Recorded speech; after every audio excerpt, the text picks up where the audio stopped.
far-reaching consequences.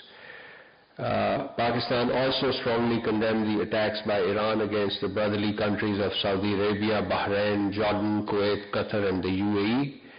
And we stand in solidarity with all these brotherly countries and underscore the need to exercise maximum restraint.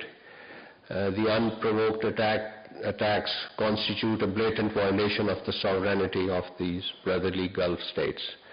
Pakistan expresses serious concern over the recent attacks, which is a corollary of these hostilities in the Middle East, attacks against the brotherly countries of Turkey and Azerbaijan.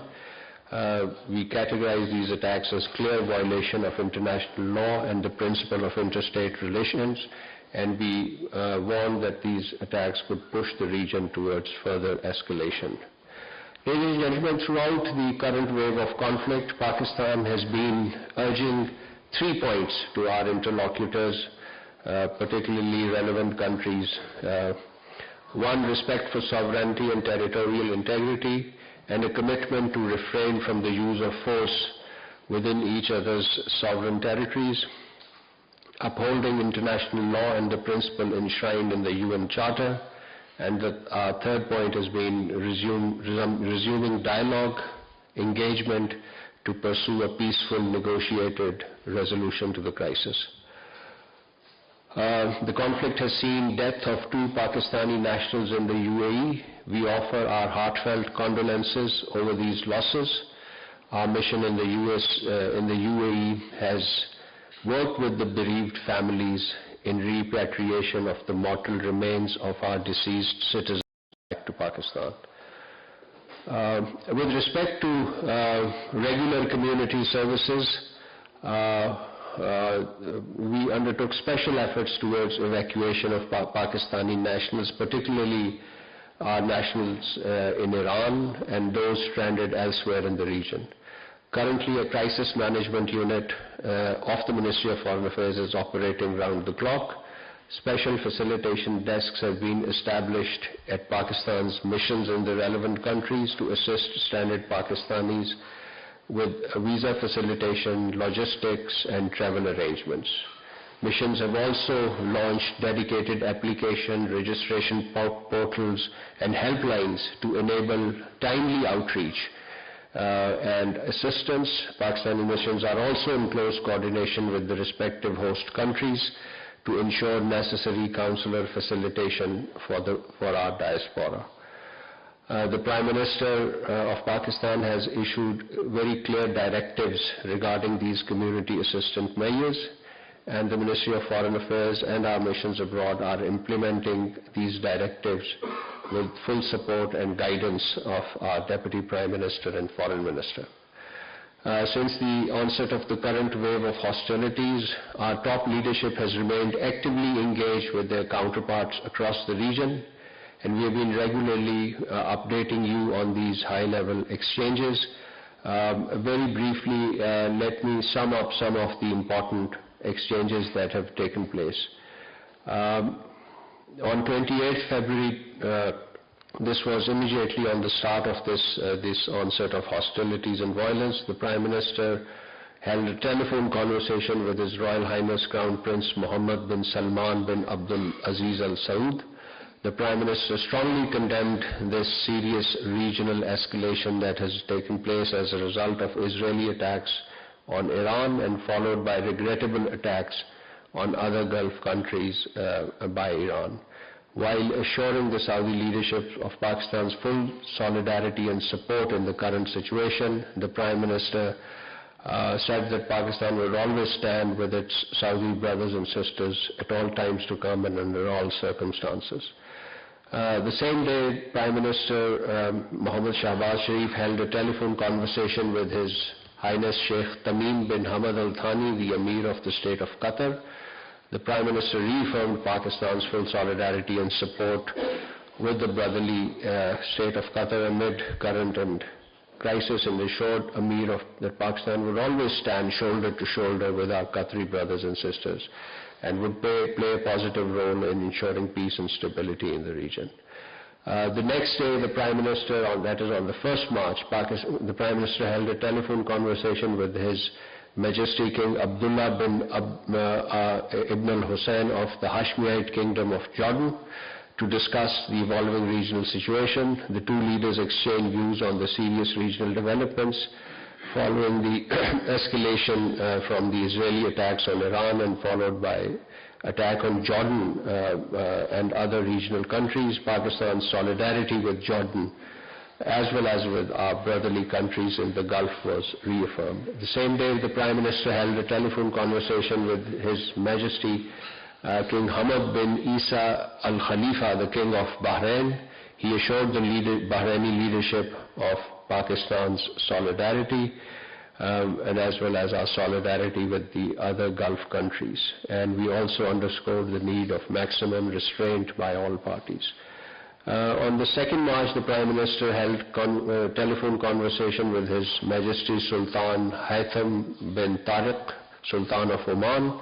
The Prime Minister conveyed his deep appreciation of Oman's mediatory role and constructive efforts in facilitating dialogue and building trust among regional and international stakeholders. He acknowledged that Oman's balanced and very forward-looking diplomacy was a stabilizing force in the region.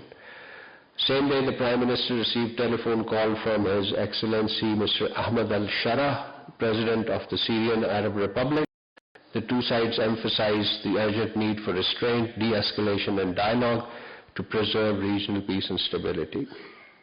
Same day, the Prime Minister spoke with His Highness Sheikh Sabah al-Khalid al-Sabah, the Crown Prince of Kuwait. He affirmed Pakistan's solidarity and support to the leadership and people of Kuwait at this critical time. And on 3rd March, the Prime Minister held telephone conversation with President Recep Tayyip Erdogan of the Republic of Turkey. And in addition to the crisis in Gulf, the two leaders also discussed Afghanistan. On 4th March, ladies and gentlemen, Prime Minister held a telephone conversation with His Excellency Nawaf Salman, Prime Minister of Lebanon. He condemned the strongest term Israeli aggression against Lebanon and conveyed condolences over the loss of precious life due to Israeli attacks. And he reaffirmed Pakistan's solidarity and offered full support. The same day, the Prime Minister spoke on telephone with Prime Minister Datu Seri Anwar Ibrahim of Malaysia. Both leaders agreed to remain in close contact on all issues of mutual interest. And on 6th March, the Prime Minister held a telephone conversation with His Excellency Ilham Aliyev, the President of the Republic of Azerbaijan. During this conversation, and this followed the landing of certain projectile and vectors in the Azeri territory, the Prime Minister condemned in the strongest term these drone attacks in the Nakhchivan enclave of Azerbaijan that targeted innocent civilians. We offered complete solidarity with our brothers and sisters in Azerbaijan. And our Deputy Prime Minister and Foreign Minister, Senator Mohammad Ishaq Dar, has also engaged with his counterparts in the region and also outside the region. And in the last 12 days, he had spoken at least 3 times with the Foreign Minister of Iran, Sayyid Abbas Araghchi. First one was on the 28th of March, then on the 6th and 7th, 28th of February, and then on 6th and 7th of March. The two leaders remain in close contact, exchanging important messages on ways to end the crisis and chart a peaceful and diplomatic path forward. On the very eve of the onset of hostilities on 28th February, in a single day, the Prime Minister and Deputy Prime Minister and Foreign Minister spoke with the Foreign Ministers of Uzbekistan, Saudi Arabia, the Deputy Prime Minister and Foreign Minister of UAE, and the Qatar's Minister of State for Foreign Affairs. So in these conversations, views were exchanged on the regional situation. They agreed to remain in contact and work for peace and stability. The next day, on March 1, our Deputy Prime Minister spoke with the Foreign Minister of Oman, and on the 2nd March with the Foreign Minister of Bahrain, on the 3rd March with the Foreign Minister of Azerbaijan, and on the 4th March on 4th March, he visited the Iranian embassy in Islamabad to sign the condolence book on the martyrdom of His Eminence Sayyid Ali Khamenei, the Supreme Leader of the Islamic Republic of Iran. He conveyed heartfelt condolences to the bereaved family and to the Iranian nation, and reaffirmed Pakistan's solidarity with the brotherly people of Iran in this hour of immense national grief. You may recall that earlier Pakistan had extended sincere condolences to the people of Iran on this tragedy and in their hour of grief and sorrow. The same day, the Deputy Prime Minister spoke with the foreign ministers of Egypt and Turkey. The next day, he held telephone conversations with the foreign ministers of Canada and Azerbaijan. On 7th March, he spoke with the Commonwealth Secretary General, Shirley Botchway, and later he spoke on the same day with the foreign ministers of Malaysia, then spoke with the Deputy Prime Minister and Foreign Minister of the UAE, which was his second call with his UAE counterpart since the onset of these hostilities. He later spoke with the Secretary General of the Gulf Cooperation Council and the Deputy Prime Minister and the Foreign Minister of Jordan. So this took place in one day. On 10th March, the Deputy Prime Minister spoke with the Bahraini Foreign Minister, Mr. Abdul Latif bin Rashid Al Zayani, and reaffirmed our solidarity with Bahrain, highlighting the need for de-escalation, dialogue, and efforts for peace and stability. The same day, the Deputy Prime Minister and Foreign Minister held a telephone conversation with the Foreign Minister of China, Mr. Wang Yi. They exchanged views on evolving regional situation and global developments, and situation in Afghanistan also came under discussion. The same day, the DPM spoke with the foreign ministers of Saudi Arabia, Mr. Faisal bin Farhan Al Saud, and the foreign minister of Kuwait, Sheikh Jarrah Jabir Al Ahmed Al Sabah. They expressed deep concerns over regional developments, including attacks on Kuwait. The DPM conveyed our full solidarity with the Kuwaiti people and urged the need for dialogue and de-escalation to promote peace and stability in the region. Later, yesterday, the DPM also spoke with the Foreign Minister of Bangladesh, Dr. Khalilur Rahman, and they shared notes and basically expressed concerns on the evolving regional situation in the Middle East and vital implication for peace and stability. And today, just before leaving for Saudi Arabia, in fact, very early hours in the morning, the Deputy Prime Minister spoke with the Oman's Foreign Minister, Badr bin Hamad Al Busaidi, to exchange views on serious and evolving situation in the Middle East and the region.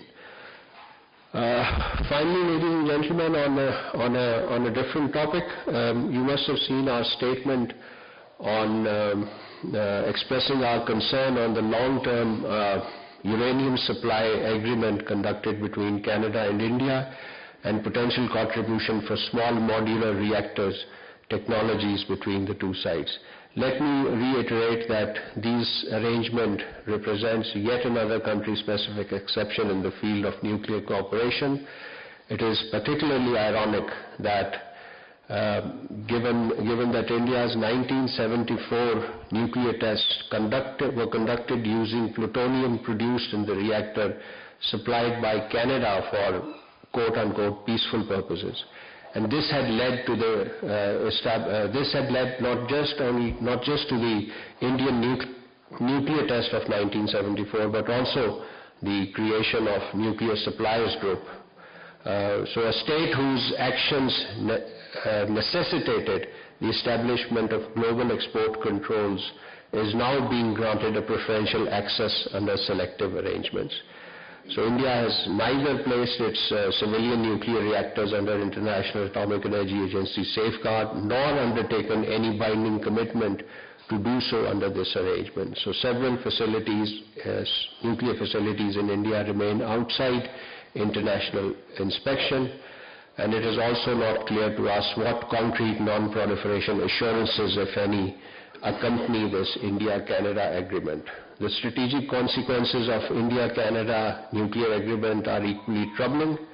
Assured external uranium supplies effectively release India's domestic reserve for military use, enabling the expansion of India's nuclear weapons program, expansion of its fissile material stockpile, acceleration of the growth of India's nuclear arsenals, and deepening existing asymmetries in South Asia. In this context, the arrangement also undermines the commitment of Canada to the international non-proliferation regime and Canada's corresponding obligations under this framework. So Pakistan would reiterate that civilian nuclear cooperation must be governed by a non-discriminatory criteria-based approach applicable equally to the states that are non-parties to the nuclear non-proliferation treaties.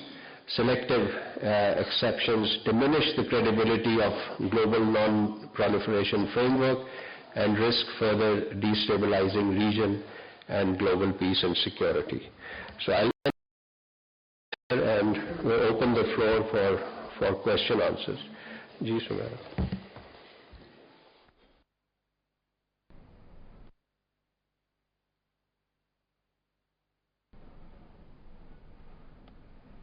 Islamabad में तर्जुमान दफ्तर खारजा Tahir Hussain Andrabi हफ्तावार news briefing दे रहे थे। उन्होंने मशरक़ी वस्ता की सूरत हाल पर बात की और कहा कि नायब वज़ीर आज़म भी अपने हम मनसबों से राब्ते में है। फरीक़ैन ने अहम पैगामात का तबादला किया है।